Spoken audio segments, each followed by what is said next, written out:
ಕುಕತ್ಪಲ್ಲಿಯಲ್ಲಿ ಮುಂದುವರಿದ ಜಿಎಚ್ಎಂಸಿ ಕಾರ್ಯಾಚರಣೆ, ಅಕ್ರಮ ಕಟ್ಟಡ ಮತ್ತು ಒತ್ತುವರಿ ತೆರವು.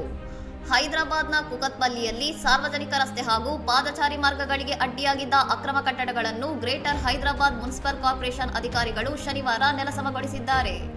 ಮಂಡಲ ಕಂದಾಯ ಕಚೇರಿಯ ಸಮೀಪವಿದ್ದ ಈ ತಾತ್ಕಾಲಿಕ ರಚನೆಗಳನ್ನು ಜೆಸಿಬಿ ಯಂತ್ರಗಳ ಮೂಲಕ ತೆರವುಗೊಳಿಸಲಾಗಿದ್ದು, ಈ ವಿಡಿಯೋಗಳು ಸಾಮಾಜಿಕ ಜಾಲತಾಣಗಳಲ್ಲಿ ವೈರಲ್ ಆಗಿವೆ. ತೆರವುಗೊಳಿಸಿದ ಸ್ಥಳದಲ್ಲಿ ಸರ್ಕಾರಿ ಜಾಗ ಎಂದು ಸೂಚಿಸುವ ಫಲಕವನ್ನು ಹಾಕಲಾಗಿದ್ದು, ಈ ಭೂಮಿಯ ತೆಲಂಗಾಣ ಸರ್ಕಾರಕ್ಕೆ ಸೇರಿದ್ದೆಂದು ಘೋಷಿಸಲಾಗಿದೆ. ಈ ಕಾರ್ಯಾಚರಣೆಯು ಕಳೆದ ಕೆಲವು ವಾರಗಳಿಂದ ನಡೆಯುತ್ತಿರುವ ಅತಿಕ್ರಮಣ ವಿರೋಧಿ ಅಭಿಯಾನದ ಭಾಗವಾಗಿದೆ.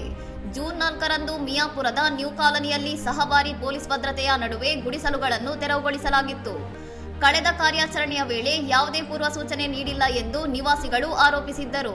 ಅಲ್ಲದೆ ಮುಖ್ಯಮಂತ್ರಿಯೇ ರೇವಂತ್ ರೆಡ್ಡಿಯವರ ಪ್ರಾಸ್ತಾವಿಕ ಭೇಟಿ ಮತ್ತು ಅಭಿವೃದ್ಧಿ ಕಾಮಗಾರಿಗಳ ಹಿನ್ನೆಲೆಯಲ್ಲಿ ಈ ತೆರವು ಕಾರ್ಯಾಚರಣೆ ನಡೆಯುತ್ತಿದೆ ಎಂದು ಸ್ಥಳೀಯರು ಅಭಿಪ್ರಾಯಪಟ್ಟಿದ್ದಾರೆ.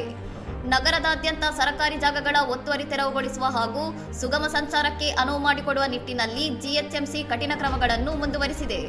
ಇನ್ನಷ್ಟು ಸುದ್ದಿಗಳಿಗಾಗಿ ನೋಡ್ತಾ ಇರಿ ಸೌರಂ ಟಿವಿ.